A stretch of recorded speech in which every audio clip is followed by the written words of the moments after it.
The Sweetest Condition with Don't Cross Me off their new album, We Defy Oblivion. I know I'm a little partial to them because I interviewed them as well. And Leslie and Jason are fantastic people, and they will be on NMS soon to review some songs with us. But that was a great tune. Really remind me of old Nine Inch Nails, like old, like Pretty Hate Machine, that sort of thing. And just a bass line, like what a fantastic job they did together. And I've said before many times that Leslie, her voice is really, really good, and in some cases reminds me of Amy Lee from Evanescence. Like, really good job, well done, and love the tune. This band, I think all three of us would say this is one of our favourite bands that we play on this show. This whole album is fantastic. This song reminds, I mean, first of all, I wouldn't cross her. She's, you know, if she's about that, I definitely wouldn't, so don't worry. You don't need to tell me twice. But yeah, it's brilliant. There's a band, I don't know how big they were even here, but they felt big at the time, and I'm sure they must have been big all over the world. But there's a band called Republica, but they were kind of rocky, but also quite poppy, and her voice just, in that song in particular, really brings that back. I can only imagine she has kind of a redhead bob thing going on in the leather jacket. But I really, you know, we all really love The Sweetest Condition. That's a great song and a great example of why you should go and buy that album, to be honest with you. Absolutely. Brian? Yeah, you're right. It's funny that you say that, Mike. Now that I actually think about it, their big single, I think, back in the day was "Baby, I'm Ready to Go," something like that. I think it went, and I can't remember if that's the name of the song, but it was a very good song, and it was heavy and everything like that. But The Sweetest Condition is definitely one of the favorite bands that we do play on here. And we were joking offline that I think we should probably, since the joke has been going on, probably have the Basement Award. And that is for the band that you would love to lock in the basement and keep. And I definitely believe that The Sweetest Condition would definitely be one of those for me, because every time I listen to their music, not only do I think it's produced very well, I think it is fantastic musically. I totally geek out over every little thing in their stuff. I'm like, and all I could think about is if I had 10 minutes with these guys, I would need like 2 hours, because if I could be in the studio with them, I would totally geek out over everything. So if for some reason they ever want to give me the opportunity and the offer, absolutely. I would absolutely love to just totally geek out with these guys. They're absolutely fantastic. I love them 100%, and they get the Basement Award from me today.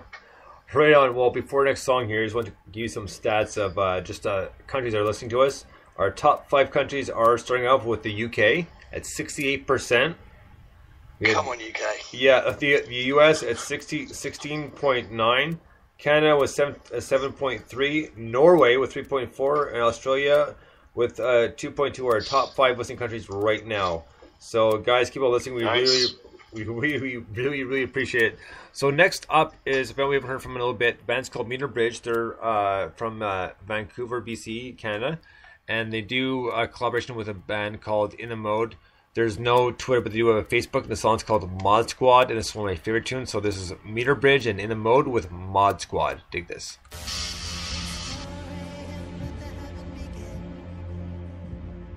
It's 4 a.m. Let the heaven begin.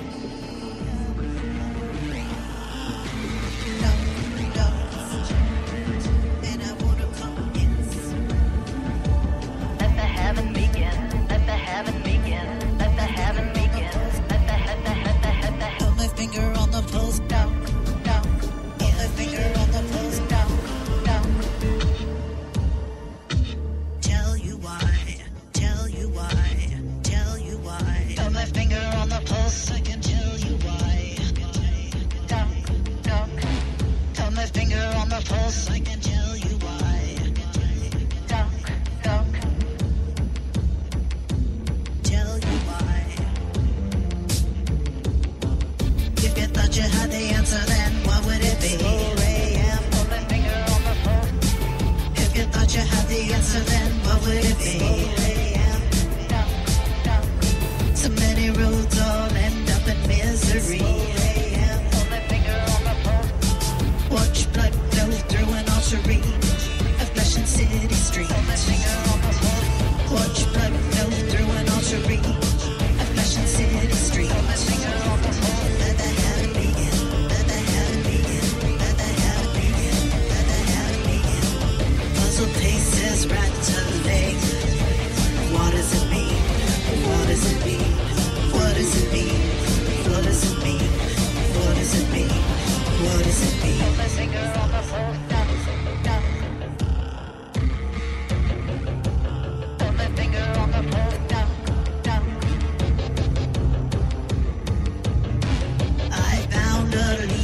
staring at me.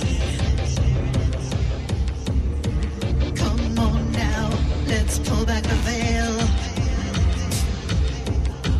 Got my finger on the pulse, I can tell you why. Finger on the pulse.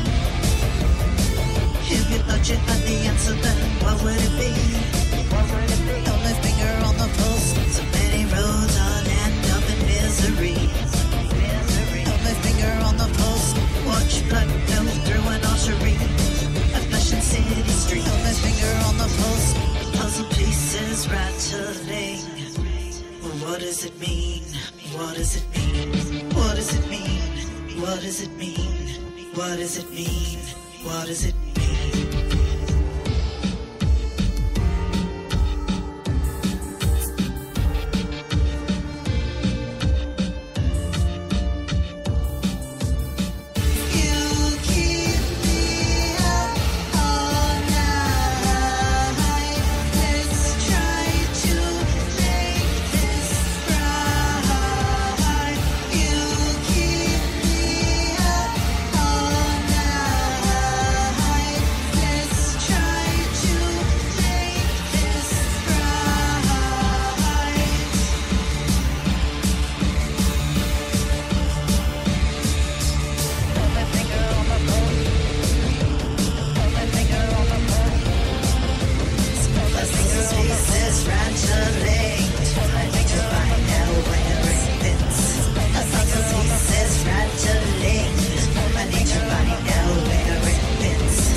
And right on, that was Meter Bridge with In the Mode, and that was Mod Squad, and one of my favorite tunes.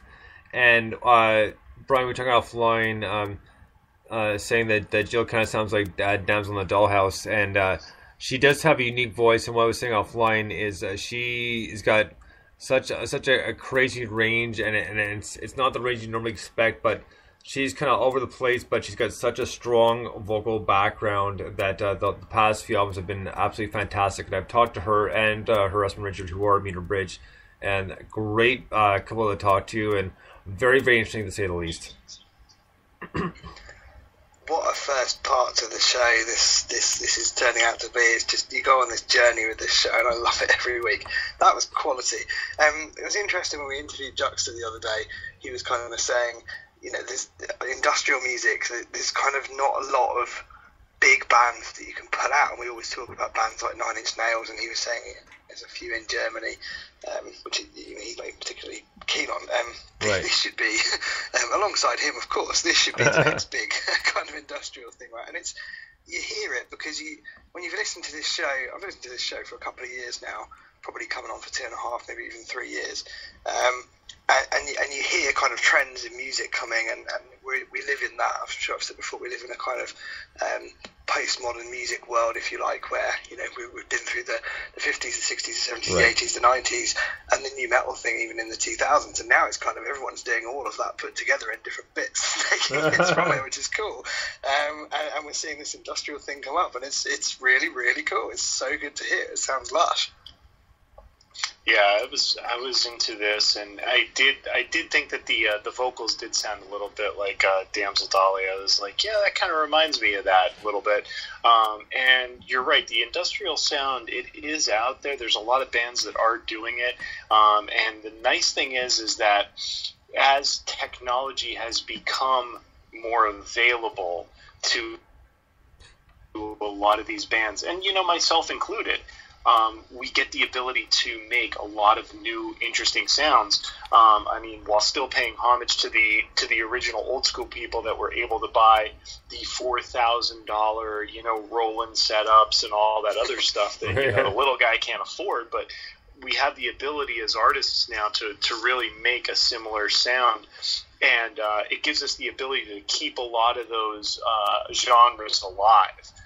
So that, not only the Trent Reznors can make it, but, the guy who is in a studio apartment who really, really loves German industrial music can do that too. And that's really empowering. And I'm always into that. So that's another thing that's always important about me with this show, is that a lot of the artists are emerging, they're coming up, and you get to see all these people and these bands that are like this, that they have the ability to use all this equipment now and are exposed to this stuff. So it keeps the genre alive, it keeps us listening, it keeps people like me excited about music, because this is the kind of stuff that we love to hear. And this is a great example. Love the industrial feel to it, love the vocals, love the different style music. So I was all about it, 100%. Good stuff. Right on. Well, just before we get to our next song here, just like to point out, next weekend at 9 p.m., the Mad Andersons will be joining us for the last part of NMS, which they used to be the original co-host, so they'll be joining us. It's going to be a lot of fun. So if you guys are in for a real treat, let me tell you. So I want to bring that up. And then the week after, we'll have Rob on from the Wild Young Hearts talk about the new album, Hoodlums. So it's going to be, the next few weeks are going to be awesome. Let me tell you, we have some good shows coming lined up. So next up is a new song by a band called Living Dead Girl, and hats off to Fruit Bat, because this is how I discovered them. And here we go with Living Dead Girl with a song called Autumn. Dig this.